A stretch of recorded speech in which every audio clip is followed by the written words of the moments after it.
आज आम यही भिडियो अष्टम श्रेणीर गृह कार्यर गणित विषय आलोचना करवा।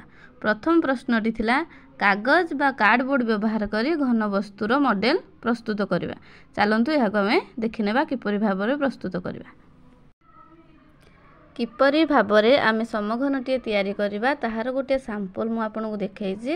यह भल भाव देखि नियंतु। एई भली भाव आपण निज निज गोटे कार्ड नहीं कि ड्राइंग करंतु। 4 सेमी लेखाए सबू वर्ग चित्रर बाहु गुड़ाक नहीं आपन देखि पारथुवे केउ भली भाव चित्र होइछि। सेमिति पूरा परफेक्ट रे मापिक स्केल द्वारा आपण करंतु। मो पाखरे कार्डबोर्ड को मु मैरेज कार्ड को नहीं एठार समघन करने आपण पाखे जो कार्ड थी आप नहीं पारे कि कागज साहाय्य मध्य करि पारिबे।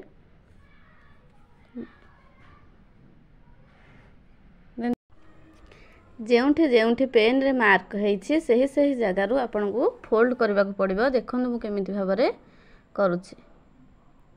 सबु साइड रु आपन धीरे धीरे फोल्ड करंतु। नेक्स्ट एगुड़ा मार्जिन सब रखा है जॉइंट होगा से मार्जिन गुड़ को चारिपट जो जो मार्जिन अच्छी से मार्जिन को आपण मैंने कौन धीरे धीरे फोल्ड करंतु। भल भाव देखि नियंतु के भली भाव होउछि।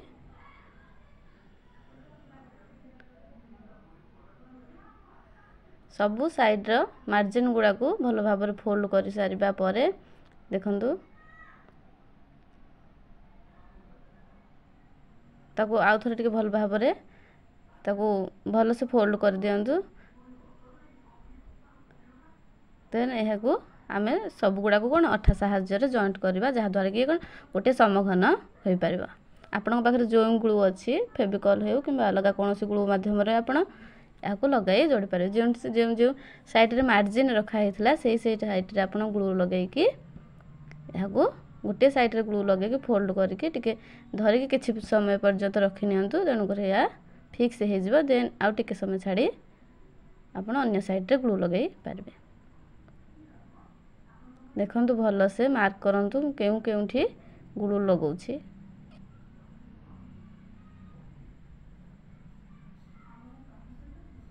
देन एटा लास्ट साइड रे भल से ग्लू लगाई सारिबा परे आपण मानकु गोटे सुंदर समघनटे मिल जाव।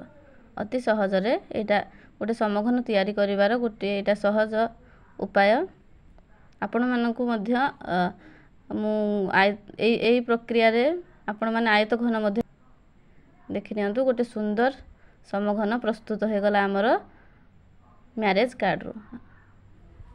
एई भली भाव रे आपण माने जो आयत घन को मध्य तैयारी करि परिबे।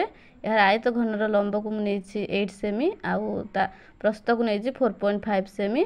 से पूरा डिटो जे भली भाव रे आपण समघन तैयारी कले से भली भाव रे मध्य ग्लू देई आपण आयत घनटिए प्रस्तुत करि परिबे। जे सब आपण को घन वस्तु तैयारी करबा को देइछे से आपण सब तैयारी करी। यापर आम देखने द्वितीय प्रश्नटी जहाँकि थिला पूर्ण संख्यार जोग वियोग को भित्ति करी 5टी गाणितिक प्रश्न प्रस्तुत करवा। चलतु देखा। प्रथम प्रश्नटी है +5 और +8 रो जोगफल केते। एठार आमको केवल प्रश्न लिखिबार अछि उत्तर लिखिबा को देई नाही। द्वितीय प्रश्नटी है -3 और +8 रो वियोगफल केते। देन थर्ड प्रश्न है -7 और +5 रो जोगफल केते। देन 5 नंबर है +8 रु +3 वियोग कर। देन 4 नंबर है -4 रु +8 वियोग कर। आपण माने एही भली भाव रे निज निज मनरु प्रश्न मध्य गढ़ी पारिबे। चलंतु एबे देखिनबा तृतीय प्रश्नटी जहाँकि थिला जे कोनोसी 10टी मापर कोण स्केल और कंपास साहाय्य अंकन करिवे। देखो मु 10टी कोण अंकन करिछि स्केल और कंपास साहाय्य। आपण चाहिले अलगा भी करि पारे। देखो प्रथमे आमे 60 डिग्री अंकन करबा जहाँकि गोटे प्रथमे स्केल माध्यम रे गोटे सीधा लाइन आमे आंकिबा।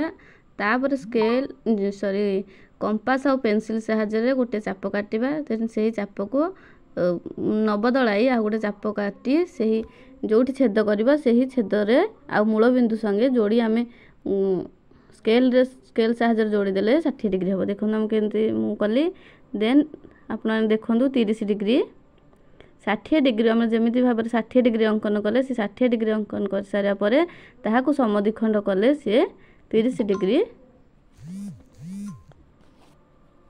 डिग्री आम अंकन हो देन देखा आम आउ गोटे कोण अंकन करवा जहाँकि 120 डिग्री से भाई भाव में प्रथम जो भाव में आम कले से भाई भाव में गोटे स्केल साहाय्य सीधा लाइन ड्र करी फास्ट 60 डिग्री अंकन करवा देन 60 डिग्री को आ गोटे चाप काटिले आमर हो के 120 डिग्री यहाँ सबुठ सहज अंकन देन आम देखा चलो 90 डिग्री केमी अंकन होची से भाई भाव में स्केल रे गोटे सीधा लाइन ड्र करी तापर गोटे चाप काटी 60 और 120 चाप काटी सारिबा परे 60 और 120 को समद्विखंड कले आम 90 डिग्री बाहर पड़ो 60 ठी गोटे कंपास रखिकी काटिबा देन 120 ठी रखिकी काटिले आम 90 डिग्री बाहर पड़ो देन आम देखिबा 15 डिग्री केमिति अंकन होची फास्ट आम 60 डिग्री करबा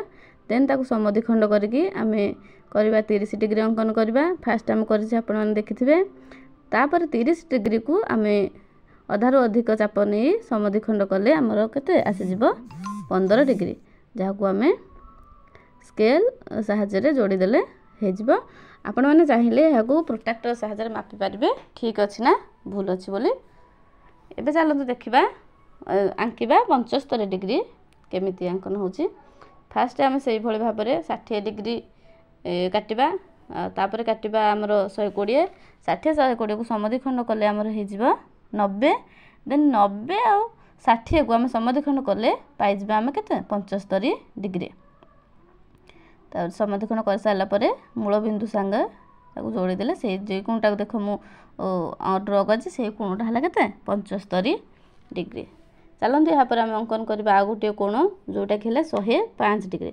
105 डिग्री कौठू कौ कोण समद्विखंड कले हेब यहाँ देखि ना फास्ट 60 देन 120 अंकन करी यहाँ समद्विखंड करके 90 डिग्री अंकन करेंगे 90 डिग्री अंकन कर सारा पर 90 डिग्री आ 120 डिग्री को समद्विखंड कले आमर केते आसीज 105 डिग्री यहाँ आपण मैंने भल भाव देखु देन आ गोटे कोण आमर अंकन करवा जोटा कि 150 डिग्री सेटा आम से भाई भाव में अंकन करवा आग 60 डिग्री तापर 120 डिग्री देन 120 डिग्री आमर 80 डिग्री को समद्विखंड कले आमर हो केते 150 डिग्री वर्तमान चलतु आउ दुईटी अंकन देखा जोटा कि आमर 135 डिग्री अंकन करवा फास्ट आम से भाई भाव में स्केल आ कंपास साहाय्य गोटे चाप काटी यहाँ 60 डिग्री 120 डिग्री करवा देन 120 डिग्री को आम समद्विखंड करवा समद्विखंड कले आमर आसीज 120 डिग्री को समद्विखंड कले आसीज आमर 150 डिग्री देन 150 डिग्री जो कट कला से 120 डिग्री को समद्विखंड कले आमर आसीज के 135 डिग्री यहाँ आम देखीदे लास्ट एंड फाइनाल अंकन जोटा कि आमर 157.5 डिग्री ताकू केमती काटिबा देखंतु आग 90 डिग्री करदेबा 90 डिग्री कर सारिबा परे यहाँ 135 डिग्री आम गोटे देखिले 120 आ 150 मध्य रखिक काटि पारे आउ गोटे 135 डिग्री हो पार 90 आ 120 मध्य 90 आ 180 को समद्विखंड कले आमर 135 हो पुणी 135 आ 180 को समद्विखंड कले आमर आसीज 157.5 डिग्री वर्तमान आमर हो गला 10टी अंकन आउ आपण मैंने चाहिए 45 डिग्री करें जोटा को मुझे छाड़ी देछि।